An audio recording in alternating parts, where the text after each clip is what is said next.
ALD को diagnose कैसे करें? सबसे बड़ा सवाल, जिसका उत्तर शायद किसी के पास नहीं है, क्योंकि जो इसके सिम्टम्स हैं हर बच्चे में वैरी करते हैं। किंतु कुछ कॉमन सिम्टम हैं जिससे हम बच्चे के अंदर जो चेंजेस आ रहे हैं उसको पकड़ तो सकते हैं, लेकिन हम ये नहीं कह सकते हैं कि ये पूरी तरह से एएलडी के ही सिम्टम्स हैं। जैसे कि बच्चे में वोमिटिंग का होना, बच्चे के बॉडी का डार्क पड़ना, बच्चे को कान से हीयरिंग में कुछ प्रॉब्लम आना, बच्चे को विजन में समस्या होना, जैसे डबल दिखाई देना या सामने न देखकर थोड़ा सा तिरछा देखना, ये सब समस्याएं कॉमन हैं जिससे हम एएलडी को डायग्नोस नहीं कर सकते हैं, क्योंकि ये बहुत ही रेयर डिजीज़ है। जब भी ऐसी कुछ समस्या होती है हम डॉक्टर के पास जाते हैं तो डॉक्टर्स आँख की समस्या के लिए, कान की समस्या के लिए कुछ नॉर्मल चेक करता है, लेकिन वो एएलडी के लिए सफिशिएंट नहीं रहता है।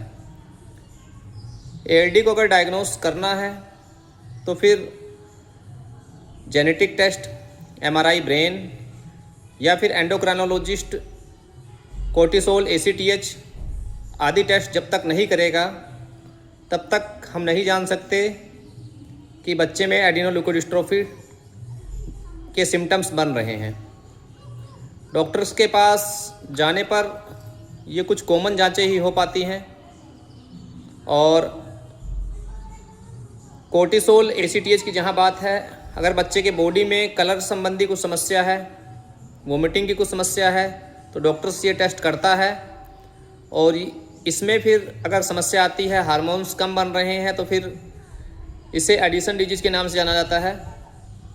और ज़रूरी नहीं है कि अगर एडिशन डिजीज़ है तो बच्चे में जो सेरेब्रल एएलडी है, जिसमें ब्रेन इफ़ेक्ट होता है, वो सेरेब्रल एएलडी डेवलप हो भविष्य में, ऐसा नहीं है, क्योंकि दोनों एडिशन डिजीज़ और सेरेब्रल एएलडी दोनों अलग अलग पार्ट हैं, दोनों का अलग अलग रोल है।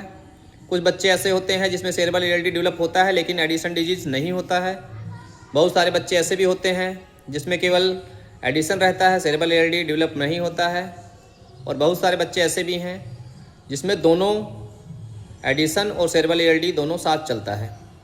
तो हम निश्चित रूप पे ये नहीं कह सकते हैं कि ये एडिनोल्यूकोडिस्ट्रोफी में कि दोनों चीज़ें जो हैं साथ चलेंगी, या कौन से सिम्टम मेरे बच्चे में आएंगे, कौन से सिम्टम नहीं आएंगे। इसलिए डायग्नोस करना बहुत ही मुश्किल है। जब तक डायग्नोस होता है, कुछ बच्चों में बहुत ज़्यादा डैमेज हो चुका होता है। ये इस बीमारी की बहुत बड़ी विडंबना है। धन्यवाद।